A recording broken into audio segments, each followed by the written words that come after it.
to be a number that represents. Listen, streaming is so fair that streaming is fair. Listen to me. This is the only job in the world where you can make the same amount as Drake. How much are we supposed to be paid? You're underplaying yourself because you built it on your back. Apple built it on our back. It's different. You built it on your back. Apple, Spotify built it on hip hop's back. The way you stopped them from stealing your Kia Sophia. Right? I hear you. I need to put the solution out to the world. Hey, this is how you stop them from stealing your Kia Sophia. Oh God, this nigga good. Make the same amount as Drake. His stream and your stream worth the same amount of money. Only you think that.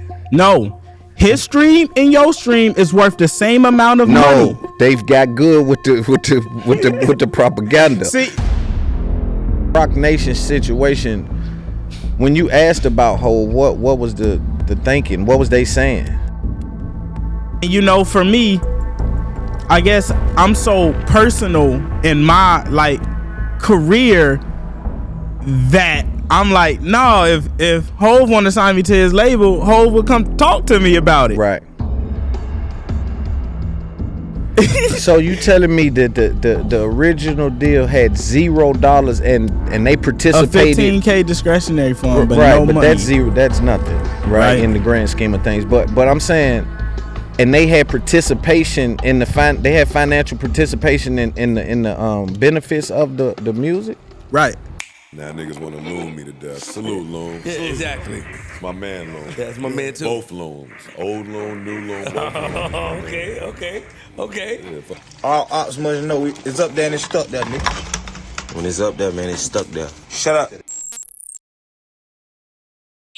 Yo, let's take a break from the show. This episode is brought to you by Prize Picks, the #1 daily fantasy sports app in North America. Yeah, I said it, I meant it. It's on the flow. Get it.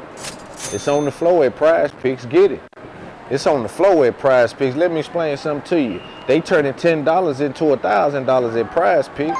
You use my code IUTP and you a new sign up. Man, guess what? We shoot something to you, put something on the name, not the game, and put something in your bank. You hear me? Man, listen, pick up what I'm putting down, man. This episode is brought to you by Prize Picks. All you got to do is test your skills. You ran with Steph Curry, put yours on Steph Curry. You ran with LeBron, put yours on LeBron. You ran with Saquon Barkley, put yours on. Yeah, that's how it go. Caitlin Clark, put yours on, right? And if you support me, this episode is brought to you by Prize Picks. Do yourself a favor. Sign up right now, prizepicks.com. Use my code IUTP. Ain't nothing bigger than this airplane. It's up there. Let's get back to the show. We stand for something. It's a different thing, bro. They can't trick me, though. Oh, you know, I create the narrative, so I don't let them trick me with the narratives. I understand narrative tricking. You know what I mean? Bro, and when you got your own infrastructure and shit, you print your own paper. When a don't have to do nothing but go sit down and turn that mic on and talk about what's happening in life, you print your own paper. It's up to your discretion. A lot of is just not hungry. Right.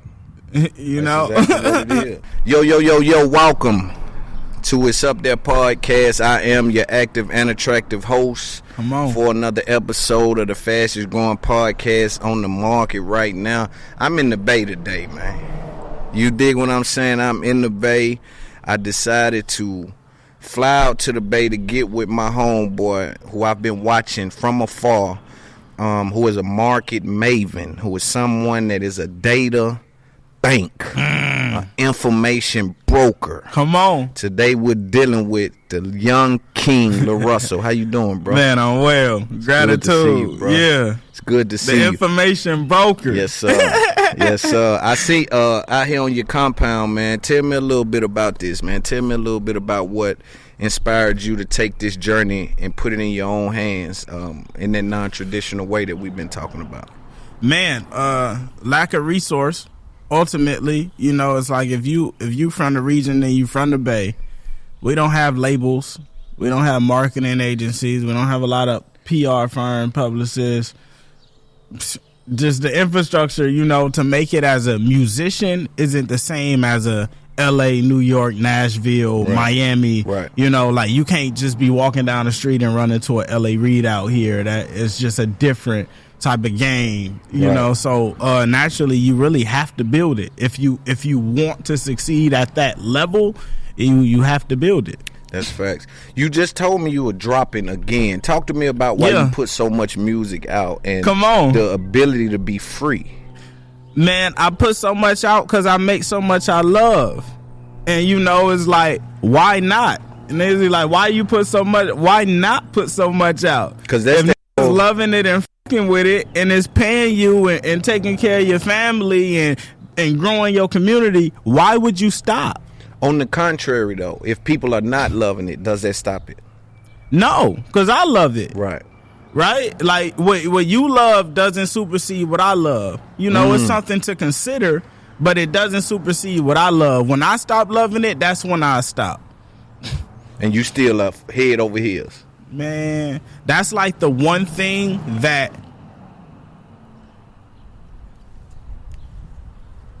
doesn't feel conflicting. You know, it's like when I start rapping, when I start songs I make, when I hear beats, like that's the one thing it just everything else kind of goes away. You know, I could get into that mode and escape. It's the most liberating feeling.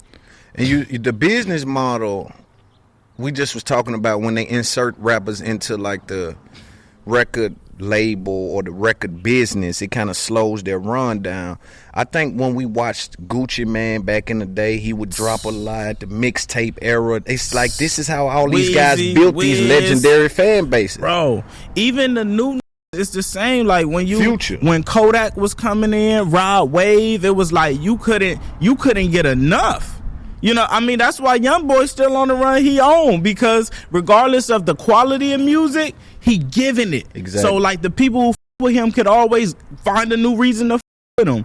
You never slow that motion up. Do you? But in the same breath, right? If they're allowing, if in my mind I'm a creator and they're accepting almost anything I put out, does that skew my creative passion? Because it's like, yo, they accepting, it's like almost like McDonald's. Yo, they'll eat something called a McDouble. It ain't even a hamburger. Nope, different, because like as an artist, I should never be making my art based on what you accept. You know, it's like, make the song you love. As simple as that. I think you could still go for, like, if you want to make pop songs, you can still do that, but make the ones you love. Like, really try to put your all into it. It should be, I don't think it should be any fan consideration into making songs, you know, because it's like, once you start trying to do something because somebody said this and trying to do this because they said this and trying to do this because they said this, it could really fuck up the pot. You know, you start adding ingredients that don't fit what you making. Like, it's home cooked. You know, you can't. Right. You can't. What is the thinking behind that, though? Do you know the record label's thinking behind slowing down? Is that trying to squeeze every dollar out of that project, or like, you know, part of me don't think it's the labels anymore. I used to be like, it's the labels, they slowing you down, they in a way. And then I had a really great conversation with Dallas Martin. Shout out to Dallas. Right? And he was like, man, we want to drop. We just want to drop dope shit. He like, sometimes we'll let it drop some weak shit just because we don't want to be the one in the way of them dropping. But it's like, the labels want product to move. Like, Right. why would they want less product to move? Yeah, that makes sense. And you hot. Well, here's this though, because I think the labels have interest in the contract, the overall contract. So if I only have LaRussell for 3 albums and he's on his second album and his next album is his exit album, I've seen what labels try to prolong that process to try to use it as some kind of negotiation power, to say, yo, hold on, but you can't drop that one till we get to re-sign.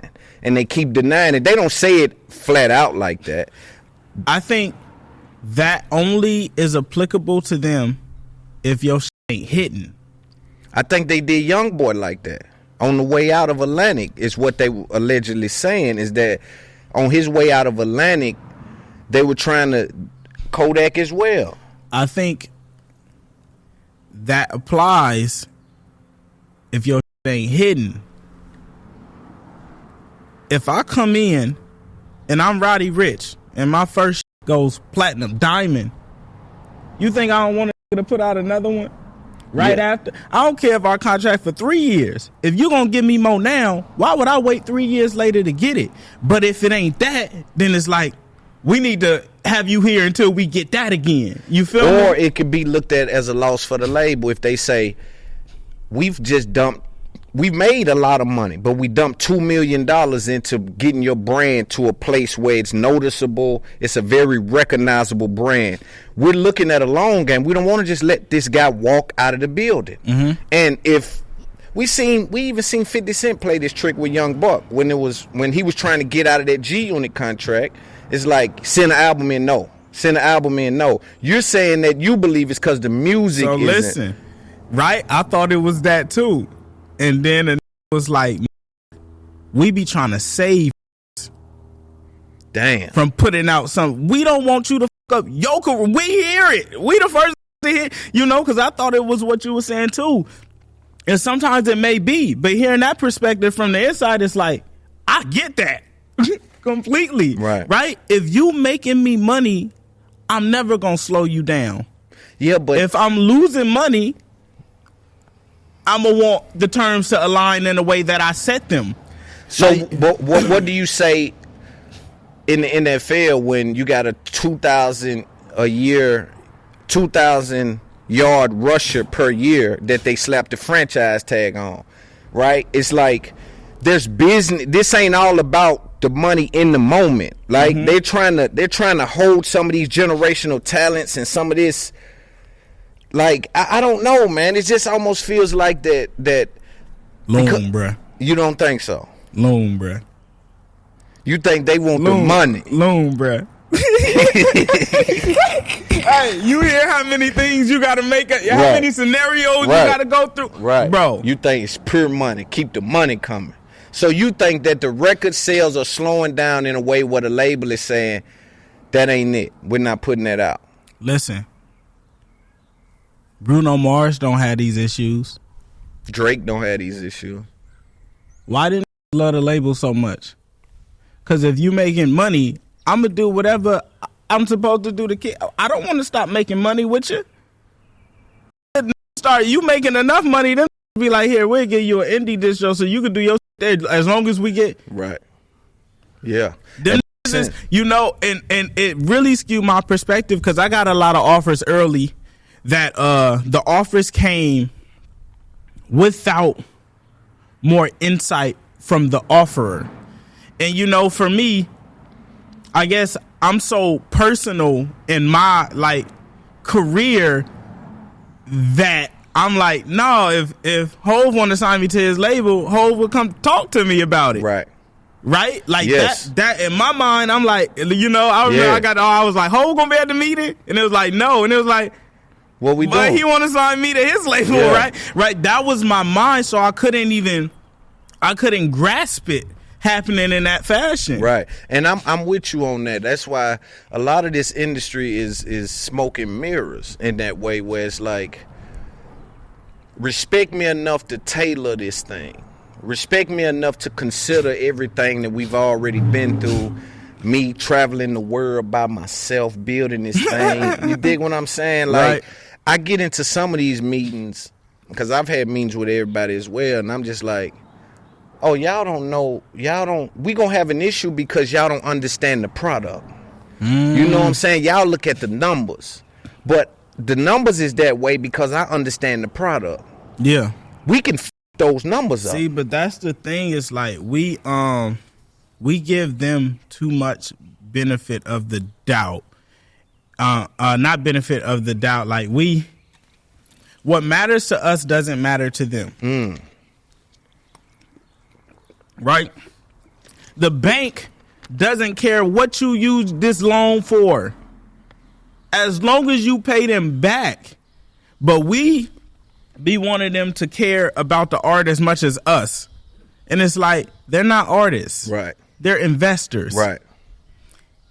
Hearing that really like altered my perspective completely. And it was like, I start going through a bunch of situations I'll see online with artists who like, man, the label did this. And I start just like, you could find rationale in everything when you hear full disclosure. It's just like, man, it's the nature of the beast. That's the kind of business that is. So It's like, if you're going to do any business in that business, just know it come with that type of energy. Like, them there to make money. Some care, but the who cut the checks is there to make money. Yeah. And they'll get put out if they don't make money. So they do have a parallel. So it really can't bet on you, because if you know, it's like, if it's going to really take you 5 years, that's my boss looking at me for 5 years like, when this going to start making money? Right. That's up, but that's how it is. When you the Roc Nation situation, when you asked about Hov, what was the thinking? What was they saying? She was just like, no, he's not going to be there. You know, it was like, I guess, like I said, I was thinking too glamorous of it because of how I look at those things, you know? And I don't think it was a malicious act. It's just like, I don't know. Do you think that they really appreciated what you've done? Like, did the offer look like they appreciated the work you've put in, the money you've made, the sheets you can show? Yeah, I think at that time, the offer was very reflective of whatever value I thought I had then. It wasn't a bad offer. The original offer that came before the actual offer was a bad offer. Right. And the parameters around it just felt funny to me at the time. You know, it was like, there was no money in the original contract. It was like a $15K discretionary fund. And then it's like, oh yeah, come to the office, we come, and he like, how you feel about the deal? And I'm like, there's no money. And he was like, oh, it's a mistake, right? And he made a call and they sent in a new one. Like, it was immediate and it had money attached to it. So you telling me that the original deal had $0 and they participated? A $15K discretionary fund, but right, no but money. that's zero. That's nothing, right? In the grand scheme of things. But I'm saying, and they had participation in they had financial participation in the benefits of the music, right? With no investment, and they said it was a mistake.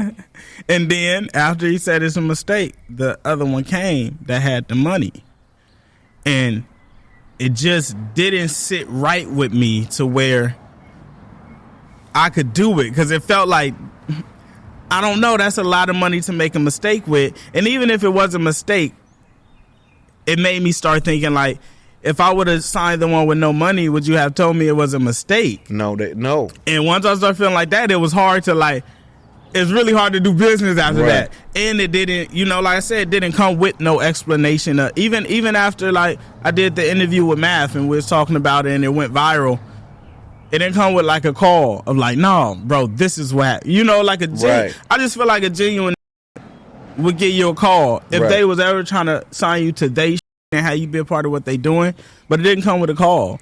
Yeah. And I don't think it's ingenuine, but I just feel like need a call. Right. And you know, we respect Hov, but Hov is held to a standard as well. Like, he can't just do anything either. You know, and but he can. He really can't. Why so? Because we can lose respect for Hov like we've lost respect for a lot of the greats. Right. You know, we can change Hov's perception to the world. Right? If enough people are going through things that are unfavorable and unfair and unwarranted, you know, he's not above He's not above reproach or nothing. Right. And that's actually exactly how I felt. You know, I was just like, if you're too big in your journey to come holler at someone that you want to sign to your infrastructure and bring into your system, it's not a system I necessarily want to be in, because I want somebody who cares enough to be like, bro, I really with you and I want you to come here, and here's why. But I also get it. It's like, it's a business venture that he has, that he's empowered other people to run. So I understand it. Like, I get but the logic. But it's running on the back of his legacy. Right. When we say Roc Nation, we say Jay-Z. Right. You know, and even when you sign the Roc Nation, when you go abroad or you go somewhere, you say, I'm signed to Jay-Z. No, I do business with Jay-Z. Right. I'm signed to hold. Yeah, this is your thing. Yeah. You know? Yeah, so right. It's like, I think even him, I'm sure he respects that responsibility that comes with that. But you know, also, it made me think, like, is he trying to go in the route of, like, where it's a Def Jam or an Atlantic? Because if you sign to Def Jam, you don't say, I'm signed to Russell Simmons. No, but Hove come from us. So it's different. It's right. it's like your child or something. You know, Hove come out of this game. It's family, right? It's family. It feel like family. It's no, you got rich off this, off us, right. off this. Right. Nigga, I sold that shit you sold. I listen to you. We rap the bars you rapped. We come up under right. this, the same umbrella. But you know, and this is why I got so much grace.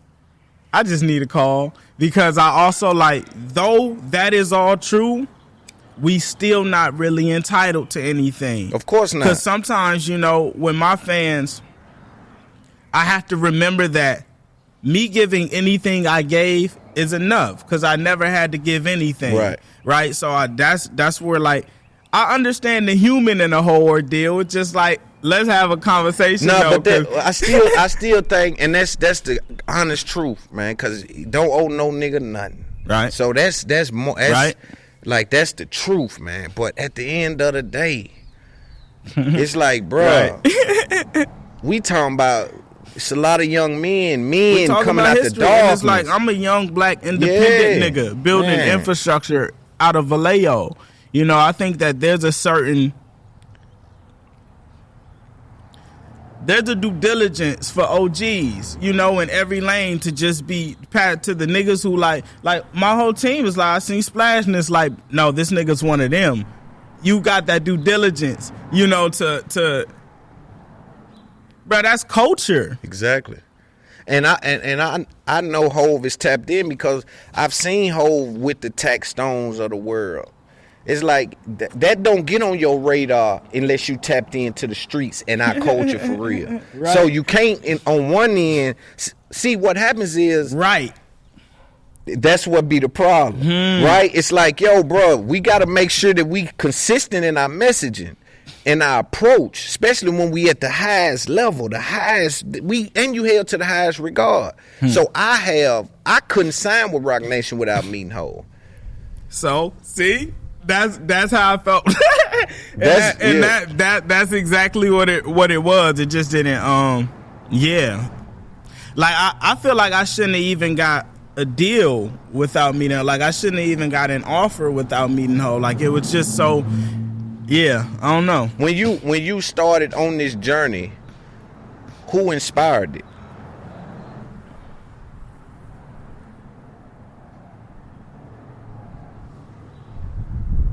Man, the culture. I've always I've just been immersed in culture my entire life. Like after we done, I'm gonna show you we got a culture wall in there, and it's just like movies from my past that I grew up right. I was just immersed in culture. And when you get to a point in your life where you realize there's people behind those things, like somebody had to sit and make those, and they had cameras and they had a crew, and you realize like these are human acts. Nigga, I'm on everything. I'm on a piece of it. I'm on I could get some too. Yes. If you could do it, that mean I could do that exact same thing, yes. And I could get some too. I don't want it no other way. Man, I love it. And Let me ask you this too. What is your feeling about record labels? Like, what do you feel about the music business and or record labels?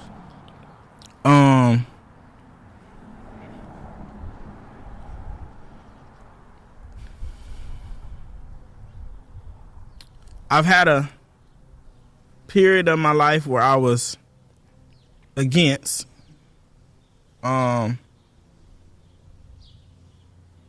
A period where I was neutral, and I think now I'm in a period where I'm for, if it's aligning to where we could, like, if a nigga like me that make the kind of music I make and has the mind I have and making the impact I'm making independently can find a partner that has all the resource and infrastructure, that wants to do great business, have a great deal, and make a lot of money together, and allow me to do everything I'm already doing, just bigger, I think that is the greatest thing that can happen to culture.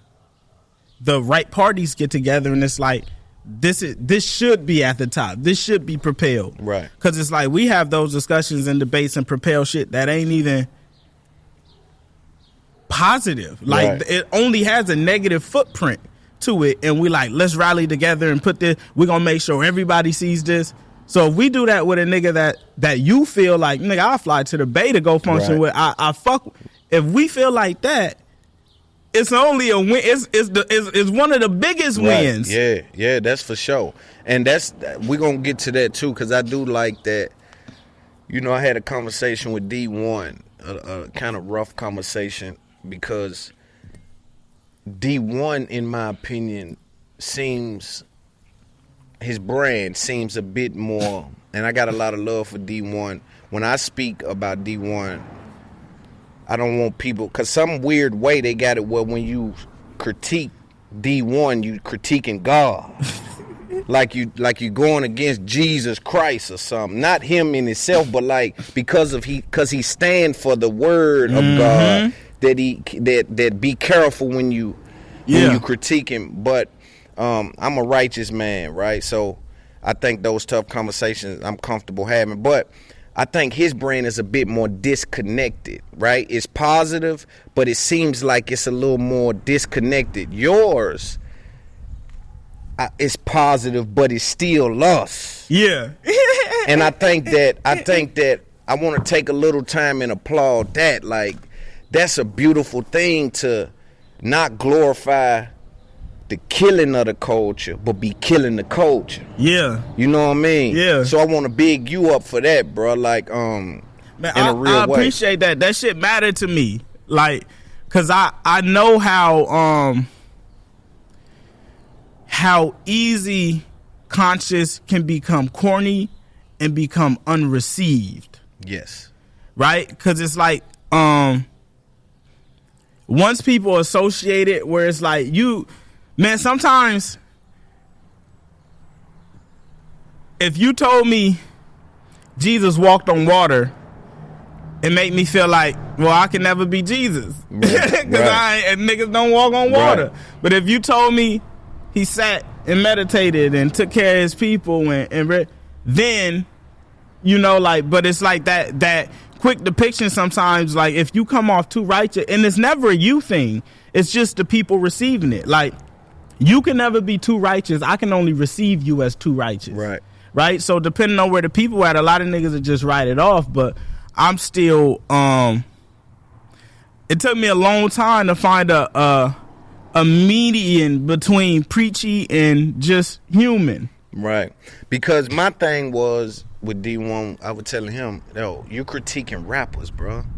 And so when you critique rappers, if you have a solution, give the solution to the world. That's what all the great creatives are doing. I'm not telling no particular person to come holler at me. I'm going to give my game to the culture. It'll show up on your desk. It's going to show up on your desk, dog. Yeah. Because I'm giving the solutions to the world. I respect the universe enough to believe that this will penetrate and hit the people it need to hit. You know, I think sometimes, I remember I was writing the Fuck the Industry freestyle. It was originally called Fuck Double XL freestyle, right? And T was like, why so narrow?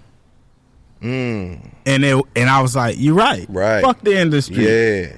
You know? And sometimes I feel like his critique in Rick Ross and Meek Mill, it was still relevant.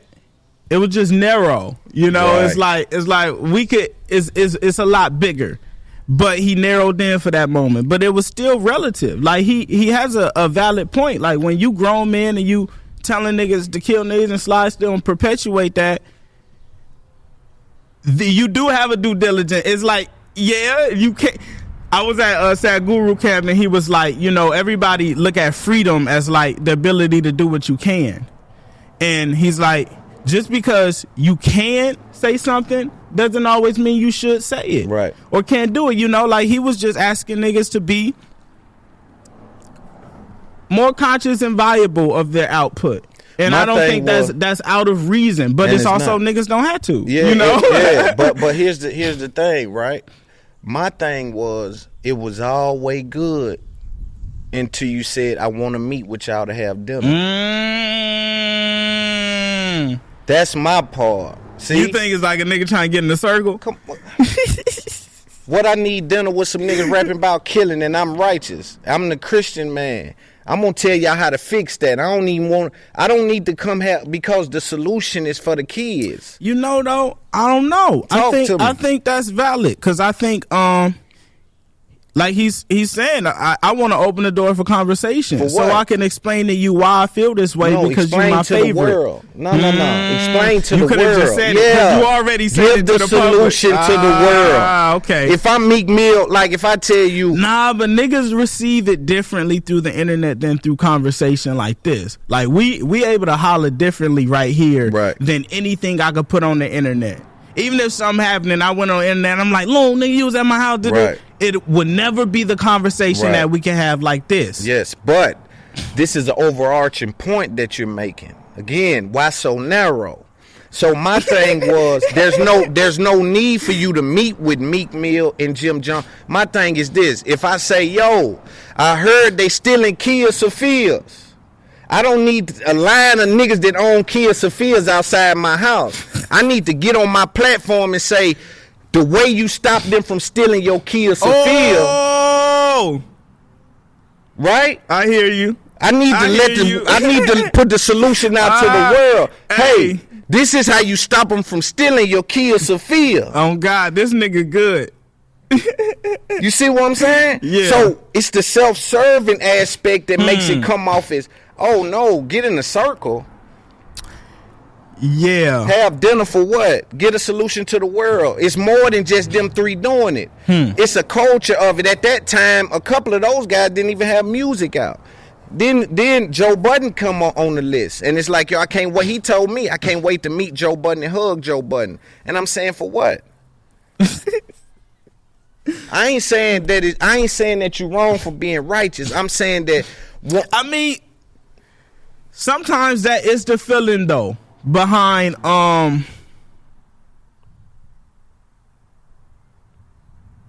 can't wait to meet Hov and hug him. That's different, bro.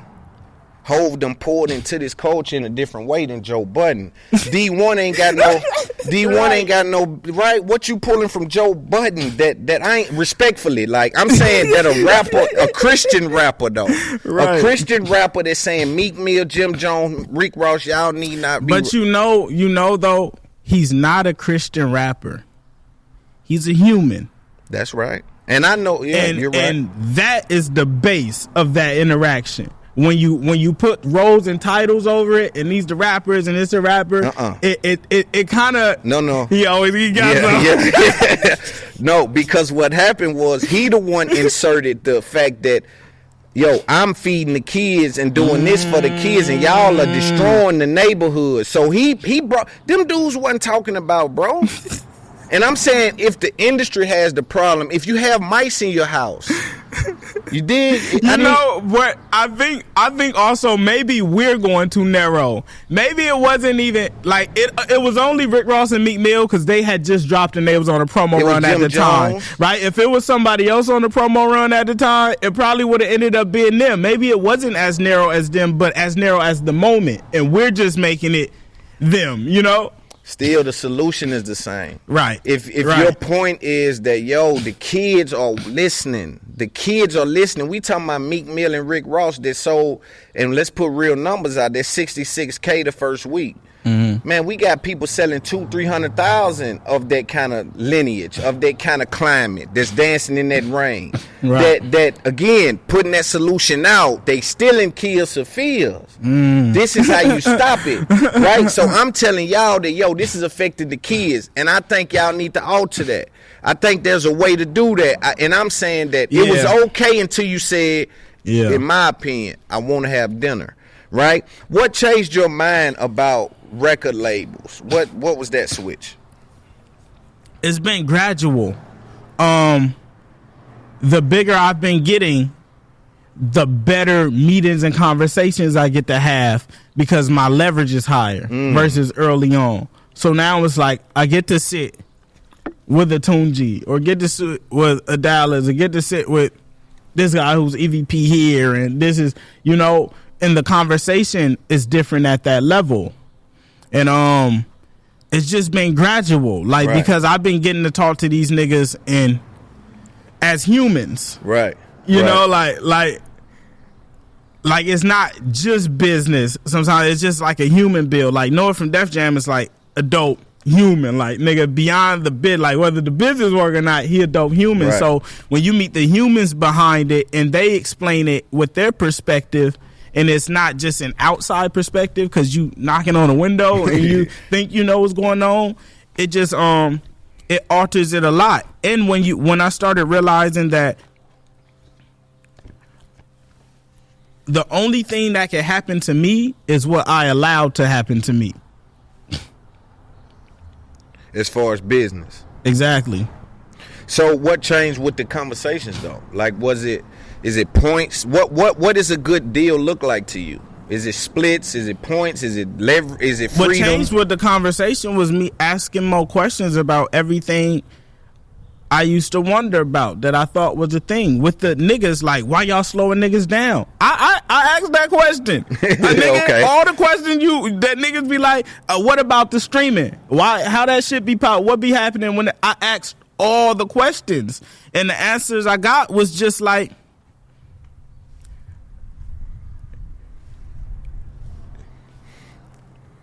as simple as you would think it is. And when you got somebody that just tell you truthfully what they experiencing, like a nigga who worked there telling you and a nigga who got the offer who you never seen with the label and shit telling you is two different things. Yeah. You feel me? Right. There's different information bases. Yes. And that's why it's always, and that's why we have a responsibility to over communicate, bro, because we are in those rooms where we don't know the next time somebody will be independent with the infrastructure you got that's able to have those kind of meetings. We don't know, especially from this area. Right. Like, you don't know. And niggas never bring it back. That's what I'm saying. I be bringing it back. I'm like, oh no. They said, like, I'm one of the few niggas who you've gotten to see through documentation perspective change and share why it's changing and share, no, this is real, this isn't. You feel me? Like, niggas don't share the information. Right. Is it because they ain't got it? Are we watching them hang?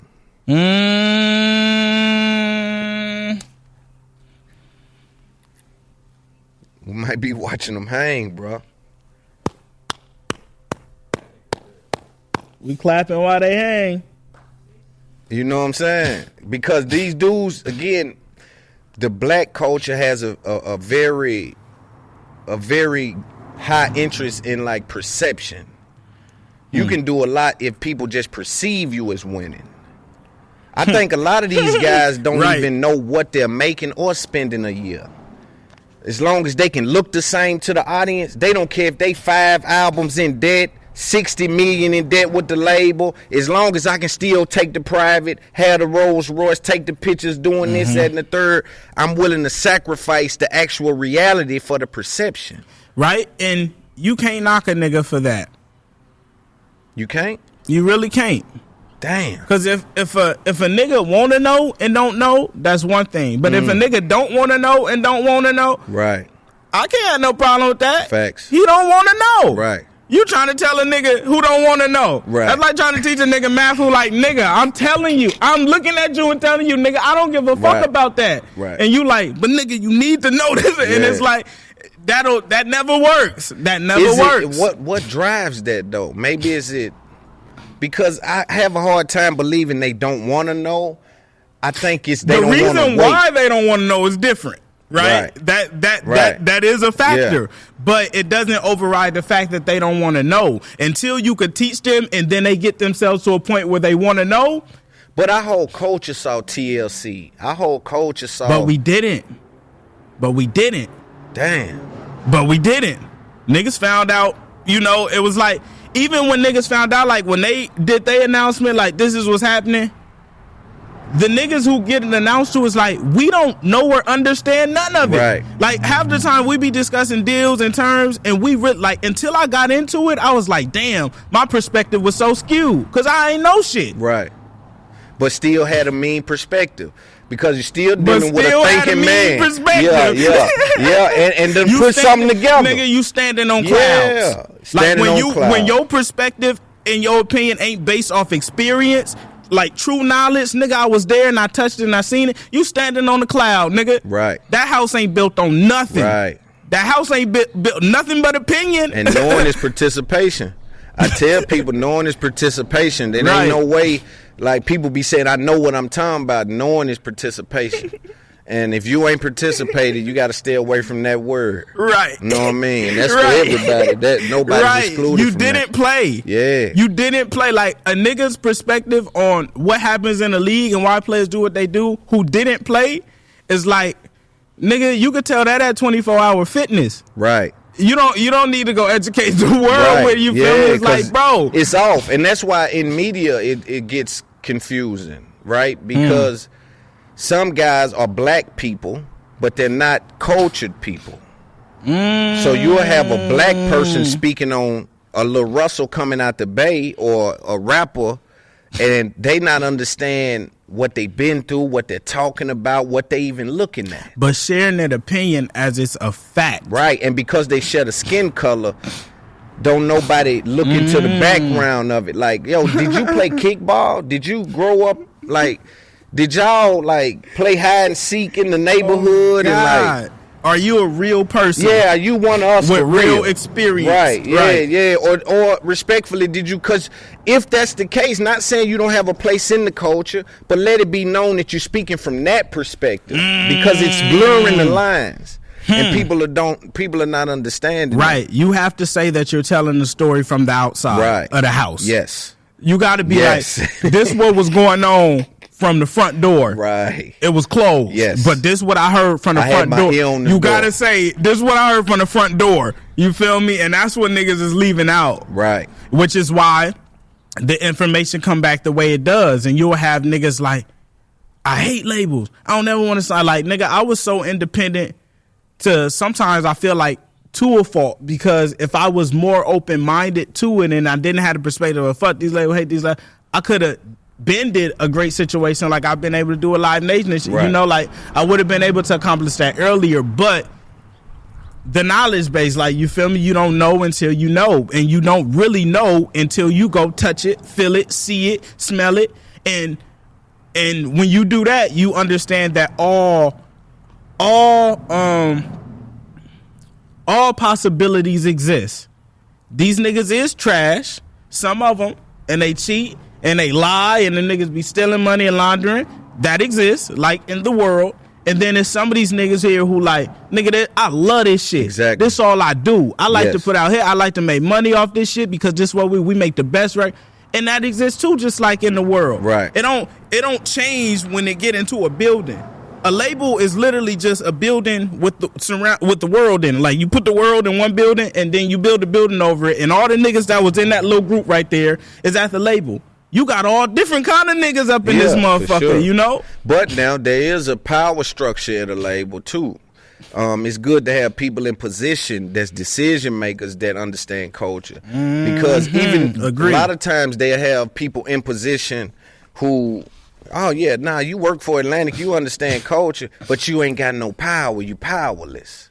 You know what I mean? Like your vote don't even really count in the building. When I'm talking about for real No, in the right. grand scheme. And them be the best niggas. Yeah, them be some good niggas. Them be good niggas. Them be some good niggas. Them be the good niggas. Them be like, man, if you ran this place, I'd be here. Man. You feel me? Like, yes. And he's just like, I know, man. I know. I'd have gave it to you. Them folks is they don't know, man. Right, It's right. like, And he gotta go to work that's for the him. problem. They're not empowering the niggas who are those niggas. Even, you know what's crazy? I met a few niggas who like, people be like, oh no, he one of them. He a good. And then you meet him and it's like, it makes me, I gotta question your perception of what one of them niggas is now. Cause it's like, nah, he not. He the same. Yeah, and that's the thing about this game, man. I think, so like when we talk about Roc Nation, all of these guys that come from rap, they have a supreme understanding of branding. So they know what you can get done just off character, just off, just off a Jay-Z character or a Diddy character. These kind of guys that did so much in this game, Birdman, or just some of these names carry so much weight that you can sign to them, never meet them, and run around saying their name. And you will feel like something. And I'm saying, how can you do?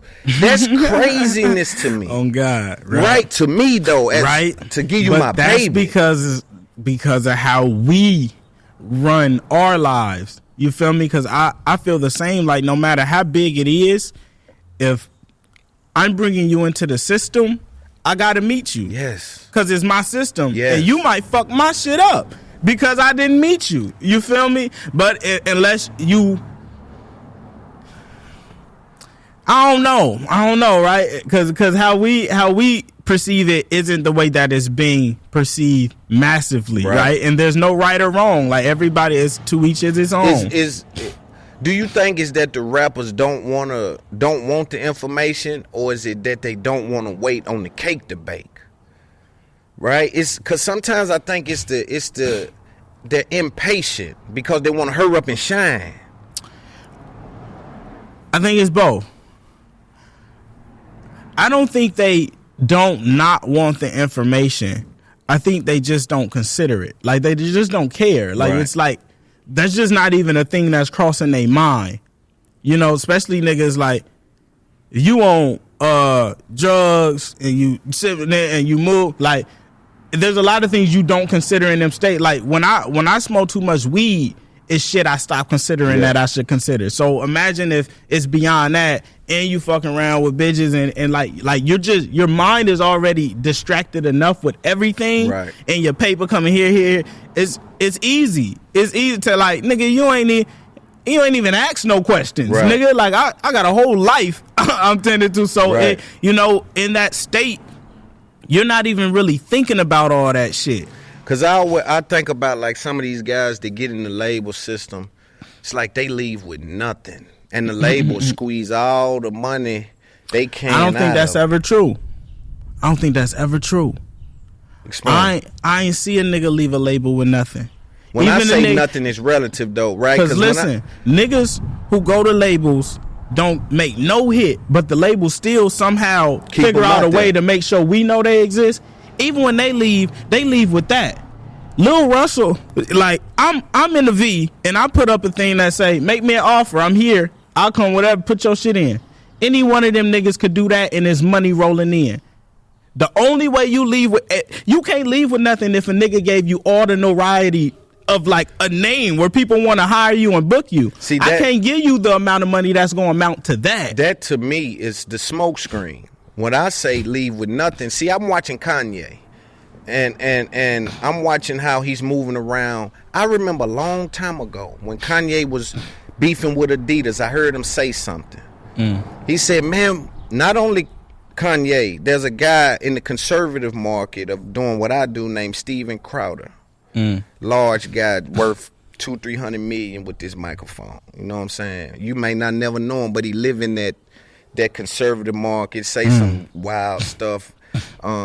Intellectual people, but they just wild folks. But I heard Kanye tell Adidas, hey, yo, I'm moving around with 3 million emails. And that's what I mean. I mean, when I say leave with something, I'm saying information, analytics. That brand shit, that brand shit is powerful when But you got the listen. information to back it. The brand ain't worth nothing without the information. It's the car without the motor. It's literally worth nothing. Like being famous, like you got people that's doing interviews for $500 that's famous. Listen. If all this got took from me and all I had was me, I'd get it all back. You got the information though. You ain't just got the brand. See what happens Bro, is the label bunch you out with just the brand. Where we at today, a nigga could get dropped at a label today and go on YouTube and find all the information and start back flooding, and he back. Yeah. Come new, like you. When you sign yourself up for something, that's like, damn, you got to take your accountability, running over your case, and come new. Go start building new. Because the longer you relic over that, it's like, bro, you wasting. You could have been came new, and niggas would have been back on that shit. You would have wiped that out. You feel me? But bro, them niggas never leave you disabled, which is the crazy thing. Like where I made it to now on my journey, it's like when you coming out, it's niggas who. We ain't heard from them, and yet Chingy still getting booked. That's label doing. Chingy still, them niggas ain't backing him no more. We ain't heard nothing from, that's his name. He was in that system. Yeah, that's true. Nigga, he's still getting booked. He true. And that's that he brand. been off since back then. That so you is mean, true. like, you feel me? Like, that's a good case when study, you too. give a nigga that, like, that's literally, you either give a nigga a fish or you give him a fishing pole in the information that had a fish. But even if you don't give him the information that had a fish, but you gave him the fishing pole, a nigga gonna figure out how to catch a fucking fish if he want a fish. And they never leave you without a fishing pole. You mean your name is, you the nigga who... They keep you next to that. Yeah. More niggas Shit know still you in than me. movies, but see, you sign over that song. So again, like you said, Come he doesn't own that new. song, but he own the brand. He Come. own himself. Fuck that song. Go make 100 more. Right. The fuck you niggas fighting over once? You fighting over? Go make more bread. Right. They gave you all this shit to make your bread. Go make more bread. Like you can't. It's just I forgot what book it was in, but one of the laws was like stay out of court. Like you don't want to get caught in that whole dealing and situation back and forth. Bro, that shit slowing you could have already been back on top where you want to be, but some niggas it's like you know you needed them niggas. Right. So now you got to make it like it's their fault it ain't happening. Right. Cause you needed them niggas. Nigga, you could go do that. You know, sometimes them giving you your freedom is the best thing. They don't cut niggas who make them money. Wow. That's a fact. You don't cut the nigga That's who as simple you don't as a cut nigga can niggas put who it. putting up points. Like Right. nigga, you don't see a nigga scoring and getting to it, But and they there like is they a cut place. him. There is a place where y'all cannot reach terms with someone that's making money, because now I see the power in the money I'm making, and so now I'm not go. You won't give me a favorable deal, so we don't. Do you think that I don't leverage know- I always don't get know you if- the terms you I want don't to know sign? if that's still true, because when you bringing it in, they give you deals that make the culture be like, how the fuck you get Yeah, they'll that? tell you to Nigga, make you the know how deal. he got that. Yeah. You think that them type of deals exist, but niggas ain't getting them if they bringing it in. Yeah, they'll tailor make the deal if it gets to a Nigga, certain level, like a Drake deal. You only have those issues when it's like you may not even be performing at the level that's like, bro, what can we do with it? Like, I've literally seen some of these label rosters, and I'm like, why the fuck did y'all do? Why'd Right. y'all even? What made y'all take this? yeah. You feel me? Like, there's a certain amount of work you supposed to have to do just to even get into the league, but it's not the same with music. But it's like them the only niggas that's coming out, and it's like, man, I couldn't get back. This nigga Nas, boom.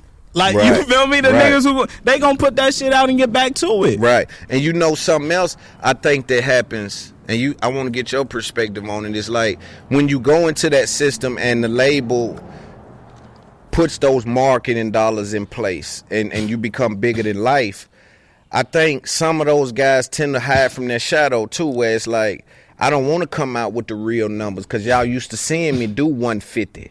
So now when I know I got to come out and I know it ain't going to do 150, you know what I'm saying? They so caught up in that versus Like That's self-sabotage. Yeah, because one That's time Ross said I self-sabotage. sell 1,000,000 10 times instead of going diamond like 50. So he had already switched his perspective to know I ain't gonna go diamond, but I can do 1,000,000 10 times, which is equivalent as diamond. And I think You some of heard? those guys get caught up in that. You know Yeah, what I mean? right. And it take that perspective. Like everything, every excuse, obstacle, and reason you didn't make it is going to exist. Yeah. It's like T say like if any little inconvenience can turn you around, then you didn't want it that bad. Right. And those is always exist, nigga. It's always gonna be something in the road. Right. It's always gonna be something in the road, and you Right. can use that as a reason you stop driving or a reason you got bigger tires. Right. That's deep. That's dope. Huh? That's dope.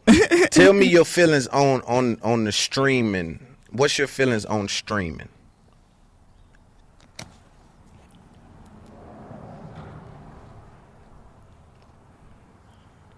I think it is a systemic tool, and it's also an independent tool. I think streaming is free game for everyone. Like, if you could build your catalog enough to where people are streaming it, and that brings you in your paper, you won the game. You may never need to sign unless you want to be a star. You know, like, that's the only difference. It's like independence. I think you can still be a star because I feel like I'm getting to that point. But for so long, like, you know, you could go straight into the majors and be a star, Right. even without an album. Right. Like, independently, you can't be a star without no album. Right.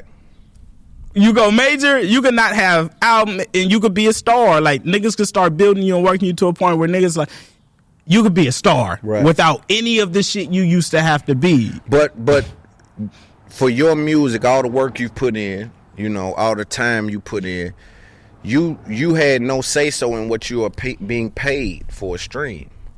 Yeah. They just set a price due to market value after setting the price with the labels. I'm not mad at it because I used to make $0 at first.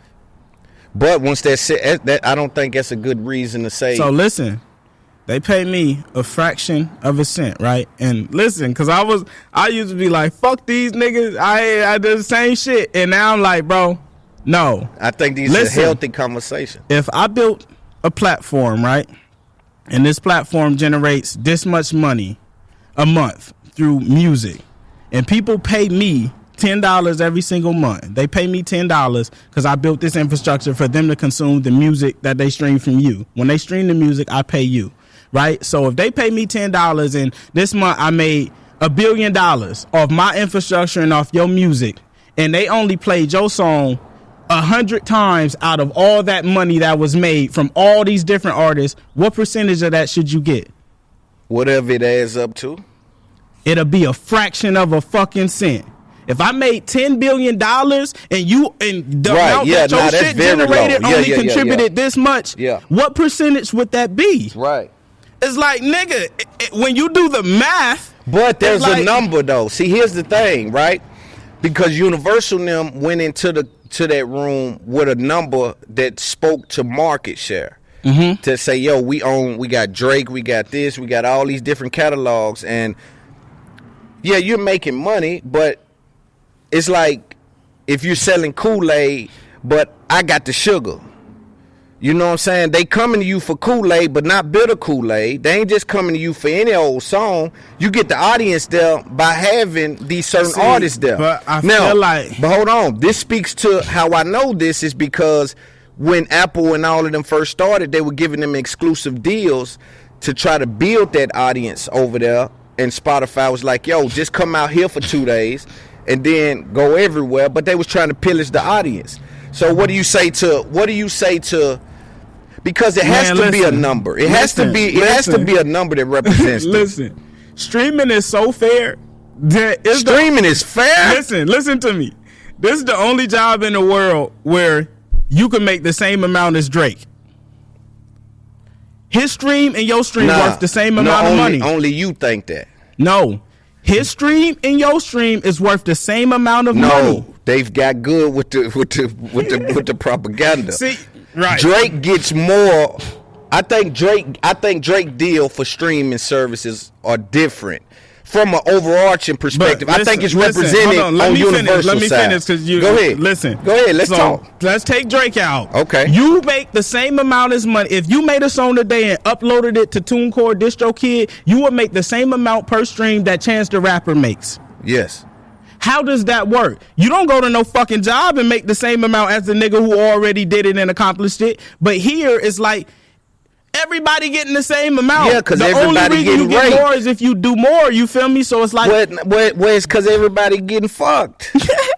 It ain't because this is no hell of a thing or that is fair. See, no one can explain how. And I used to be on the same side until I started building infrastructure and building things that's of use to people and utilization, and like, what am I supposed to get for building all this? And then after I get that and I give you yours, what is your percentage supposed to be? Like, how much are we supposed to be paid? You're underplaying yourself because you built it on your back. Apple built it on our back. It's different. You built it on your back. Apple, Spotify built it on hip hop's back. They were giving exclusive deals only to hip hop. Yep. Saying, hey, we need the audience here, bro. But how much am I supposed to pay you for that? I think that it should be more than a fraction of a cent.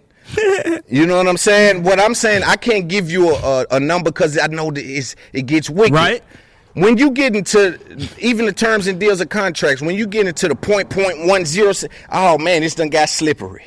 I like whole numbers in one sheet. But you know what's crazy is like, that's how deep the math get when the math gets that big.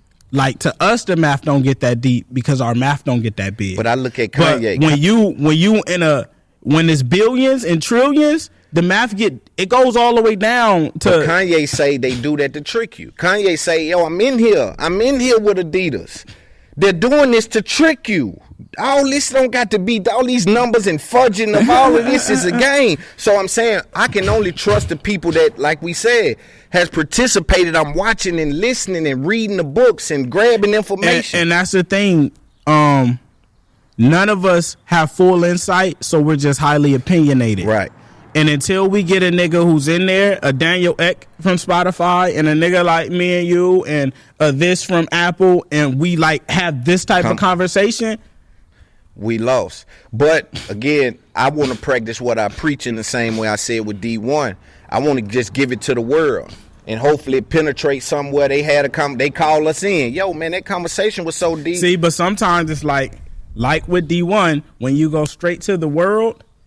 Sometimes a nigga take that as like, bro, I don't even want to talk to you. And that's how Ross and them they start calling them Buckethead and shit. You feel me? He called them personally. We're talking about an infrastructure in which we participate in at a high level. Right. And we got children we're leaving this game to. Yeah. We got young black men we're leaving this game to. And I really think, I don't even think they're closed off to the conversation. I think the conversation just hasn't came in. Remember we was talking earlier how that shit, how it gets to a nigga determines if a nigga want to do it or not. So it's like, I don't think it's out of scope or out of reach. I think it's in the very near future. It's just like, you need certain people to have that conversation, and you need someone.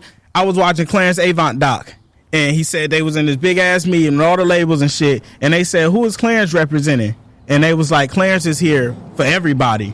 He's representing everyone because he's the nigga who's like, bro, I'm not for this. I'm not against this. I don't feel like you fucking me. I don't feel like I'm fucking you. I'm asking from a point of neutrality. And until we can get there, it's just not going to be a conversation that can be made because they not going to sit there with a nigga yelling, talking about, nigga, but they ain't going to do it. You feel me? They want to have a real conversation. Yeah, like we're having, though. Exactly. And that's what I'm saying.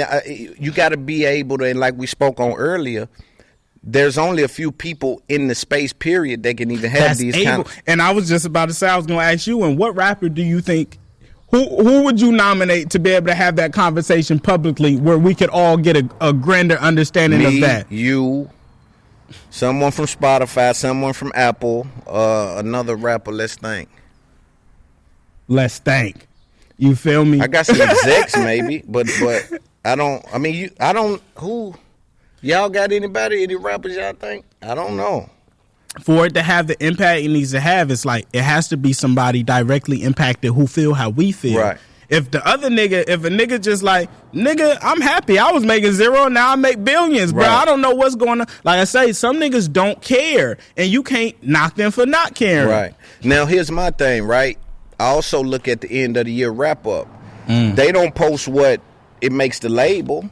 They post for the artist to post. The label, see, something's happening, man. There's something going on with these numbers. And I guarantee you that, especially for the 1%ers, like the Drakes, the Kanyes, they can like really see their audience in a way where it's like, even you, somebody that can see the impact of their audience, like right. can put a post up, yo, shoot me an offer and clear another 30 grand in the city or something. You know what I'm saying? Those guys have a responsibility to dig a little bit. You know, just to dig around. But that's our entitlement. How? When we Because participating. you can't place responsibility on another man. What responsibility? Like you just, like you said, they have a responsibility to do whatever we expect of them. Because I be on both ends. I be like, nigga, you have to, but they don't, bruh. And I'm talking about. So you don't think that for the sake of preserving our culture, that the people should feel like, yo, I'm in the top of this game, I need to seek some. You think we feel entitled for asking for that? We are entitled for asking for it, and so no you have responsibility. to. You really, man. The only way to combat it is to build a culture that you don't have to question that about. You know, because it's like we've empowered questionable people who have questionable actions, and we like, why ain't you doing nothing? It's like, is this the nigga you expecting to do it? This one. This is the guy. We not, bro. Them niggas ain't them niggas. Right. Them niggas ain't them niggas. So you just looking done at a lost black faith in nigga it. and you like, why you not speaking Spanish? Right. Stop playing. Yeah. Them niggas ain't them niggas. Yeah. It takes certain kind of niggas to have them conversations and to do them things. That's them revolutionary actions. 1 million plays, $3,500. That's deep. Right? But would you rather have 1 million plays than $0? That should be impossible. How is that possible? There's no way to have 1 million plays. See, this is what's concerning. They created a line of revenue before niggas would pirate the music and I just play it on my computer. The same way Spotify is, right? I just pirate it, download, play it on my... You never got paid. That's a good point. Now they made a way for you to get paid when it was already happening. It was already happening, but now we get paid a stream of revenue that never existed. Like, I think the parameters could always grow, but let's be grateful for that. Right, yeah. And I'm with We you can on that. always tweak it. Yeah. Okay, now we see what this I'm is. with you on Let's that. do this better because we see what this is. I didn't know what it was at first because we didn't understand it. Now we get it. Can we tweak it a bit? But we got to start with being grateful first because that money didn't exist. But see, I'm a data man, and I'm moving data, right? I'm really a tech company masked as a podcast, right? So I'm looking at data, and I'm knowing what I'm getting for my data. I just told you my audio numbers. I'm telling you certain numbers, so I'm saying, hold on, man. Like, 1 million plays give me $3,500. It's like, I ain't saying there's 1 million people on the platform you get $3,500. I'm saying that on your platform 1 million people hit this thing, my thing. See, but it's a variable. Like that number, everyone tosses this. 1 million plays is 35 million plays, 4,000 million. If you go on any DSP in your streaming account, you'll see different amounts for 1 million plays because it has to do with territory, it has to do with platform, it has to do with a premium stream, a non. It's so many factors. Sometimes 1 million plays is way more than 3,500, and any nigga who really do it know that. I'm a nigga who got 1 million plays. I know what. So it's like, bro, it's not 35. Sometimes it can be 3,500. It depends on the quality of your million. What is it looking like? Are you streaming international? Are you streaming? All of that plays into a factor, and the data is there. You can download a CSV of every stream and where it's coming from and what the rate is. Yes. Like, it exists. That thing is not. And like I said, I'm not taking from it. I always think I deserve more money. But like I say, this shit didn't exist. Them niggas giving us revenue that if they took streaming away, niggas would be madder. Yeah. But see, that's what I'm saying. I have a hard time with that because, again, the numbers is so skewed for me. But I'm grateful. But we don't for know the numbers. But see, me, I ain't even dancing in that because my million plays is a lot of money. You see what I'm saying? And imagine if where you get your million plays was removed. I would be pissed. And you hear what you're saying right now? Your million right now is a lot of money. So you might not even be thinking about how much it actually is. You feel me? And that's how it started with Spotify. It's like, nigga, we getting this. Nigga, then start thinking that. Like, your million might be more than you getting, but you content enough with more. Yeah, for them. I know the business. They got to get something from it, so I get that part. They got to get something from it. But I also know that a fish see the bait, not the hook. You know what I'm saying? So I know that a person don't know what's really going on. You know what I'm saying? So you don't even see what's... My thing is, I'm knowing that I'm uploading hours, though. That's why my million plays look different. A rap song is 3-4 minutes. I upload 2 hours at a time. So that million, that retention does something totally different to the play. Right. You know what I mean? So that's a totally different thing. But it's just concerning that the 3,500 and the million just seems skewed, but grateful, of course. But right, but I don't know if it's skewed because I don't know what the number should be. So it's like, for me, it's like, if you don't know what 1 million people clicking something is worth more than 3,500, I can guarantee you that. How do you know that? Do you tell YouTube what your viewers worth? No. Right. They determine that because they have a metric that you don't have to determine that. It's like we don't know what the fuck is supposed to be. I don't know what I'm supposed to be getting from them. You feel me? Like, I truly don't. And that was my thing with my argument. I was standing on clouds. Because if you get in that office and they like, well, what do you want?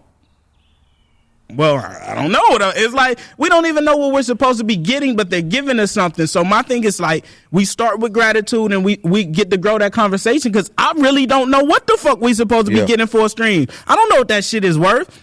If you make $10 billion and this nigga only contributed three, nigga, they only streamed your shit 3 times. Right. Out of this 10 billion, what percent I'm supposed to get at, nigga? Right. That number would be so fucking long. They gotta, yeah. And see, so that's where that's the bait and the hook thing, because that's the argument they're gonna use on the people that don't got no. Some people would even argue that Spotify or someone uploaded a bunch of audio to Spotify to skew those numbers. They said there's some certain amount of millions of songs on Spotify under 2 plays or something like that. Under like 1,000. Yeah, some shit like that. Under 1,000. Yeah. So there has to be a metric that under the market share value, y'all get this much. But there's a different conversation for somebody moving 20,000 people there on a Tuesday, 50,000 people there on a Wednesday. Right. That's what I'm saying. Right. And again, I think there's some respect due. There's some tailor-made suits. And you know what's crazy? Made. There are different conversations for those people. That's what I was telling you about Drake. When you start, if you do DistroKid, TuneCore, some of the like more starter distro, I don't want to call them starter because they got foot in the game, but they're starter in terms of like industry. The royalty rate is lower because you're in a starter sector. Then you can move up to certain distros like Nvidia, Command Shift, Audio Salad. The rate is a bit higher. Like there with Merlin, their rate is a bit different. Okay. The royalty gets higher. That's good game. And then if you go into the Universal, the system who do actual business with them, the rate is higher. So that does happen. As you grow, you're able to scale up in forms. But like I say, we still know no finite number. We don't, like. What can you do with a million people though? You know what you do with. Listen, 1 million streams don't mean you got 1 million people. Right. Let's give it 10%. And I'm playing a playlist, and your shit just come on a playlist, and I'm jumping rope. I ain't saying I'm just listening. You ain't got me as no fan, nigga. You ain't win me over. That's a passive listen. Right. That's a totally different thing. It, though. Right. If I came here to listen to Drake and they play your shit next. and I'm just nigga, you don't have a fan. You gotta listen. Right. And we like those are 2 different things. Totally. And so that's the thing I'm saying though. But we also are playing a numbers game. So what if we go 10%? So if we say there's 1 million plays, can we get 100,000? Can we get 80,000? It's one. I literally 10,000. I literally built the metric. When I was early on, I was trying to tour with the homies, and I was trying to base it off streamings. Like, we'd have a certain amount of listeners in the city, and I'd be like, oh, we could do that amount of people. And then literally 1% of that, half of 1% of that really shows up in physical form. It's like, it's 200,000 people there. You're not going to bring out 200,000. Right, You'll probably bring out 1%. So I start building my touring data based on 1 to 5%. So anytime I go to a market, I know what size venue I need to book. So when you start looking at that, it's like, you got 1 million streams. You may have got then 1% of that, right? 1 million streams, 1% of that may be a fan. That's only 10,000 people. 1% may be a fan. Right. That's 10,000 people. Right. You feel me? But look what you could do with 10,000 people. Yeah. You can make more than But 3,500. listen, after, you feel me? nigga, that's extra. So since you have 10,000 people now, I'm giving you 3,500 for this million, and you got 10,000 people you can monetize. Go make your money. I get it. I get it. Yeah, I get it. You feel me? What do you think about Kanye West going #1 independent? That's one of the first times. That is the first time we've seen someone actually go #1 as an independent act. What do you think about his business and what he's doing?